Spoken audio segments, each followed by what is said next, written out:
પ્રભુ શ્રી રામ હવે ટૂંક સમયમાં જ જે પ્રાણ પ્રતિષ્ઠા થવા જઈ રહી છે ત્યારે એના ઉત્સાહમાં આજે સમગ્ર ભારત સહિત જુનાગઢ નગરમાં પણ અયોધ્યામયનું વાતાવરણ બની ગયું છે।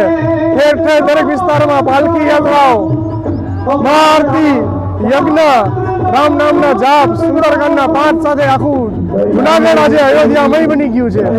ત્યારે પ્રાણ પ્રતિષ્ઠા પછી પણ આજ ભગવાન શ્રી રામના આદર્શો આપણે જીવનમાં ઉતારીએ અને જે આપણે જે જાગૃતતા હિન્દુ સમાજનો જે જુવાર છે એ જ્વલિત રાખીએ ત્યારથી આજની તારીખથી આપણી એ ફરજ વધુ મજબૂત થઈ છે।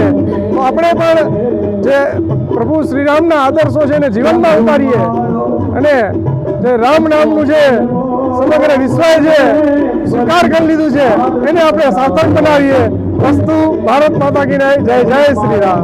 થોડીક ક્ષણોમાં જેની આપણે આતુરતાથી રાહ જોઈએ છીએ એ પ્રાણ પ્રતિષ્ઠાનો કાર્યક્રમ જે છે એ હમણાં જેની 2-5 સેકન્ડોમાં 2-5 ક્ષણોમાં થવાનો છે। ત્યારે સમગ્ર ભારત અને ભારત સિવાયના રાષ્ટ્રોમાં હિન્દુત્વની એક ઝલક રામમય, અયોધ્યામય, જુનાગઢ જ અયોધ્યા બની ગયું છે। ત્યારે વિશ્વ હિન્દુ પરિષદ, સંઘ, બજરંગ દળ અને બ્રહ્મ સમાજ આવી અનેક સંસ્થાઓ જે છે, પેટા જ્ઞાતિઓ છે, અન્ય સમાજો જે છે એ સમાજો જે છે એનો એક પ્રાદુર્ભાવ થઈ રહ્યો છે। સનાતન જાગૃત છે।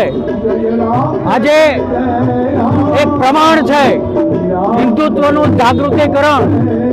સંઘ અને એની સંસ્થાઓ, પેટા સંસ્થાઓ એ જાગૃતિકરણ કર્યું છે। આ કાર્યક્રમ પછી માયા અને મથુરા આ એક સોપાન છે। આ સોપાનની શરૂઆત પછી તરત જ મથુરામાં રામ જન્મભૂમિ, અયોધ્યામાં રામ જન્મભૂમિ, મથુરામાં કૃષ્ણ જન્મભૂમિ નું જાગૃતિકરણ થવાનું છે। હિન્દુત્વ જાગૃતિ થવાની છે।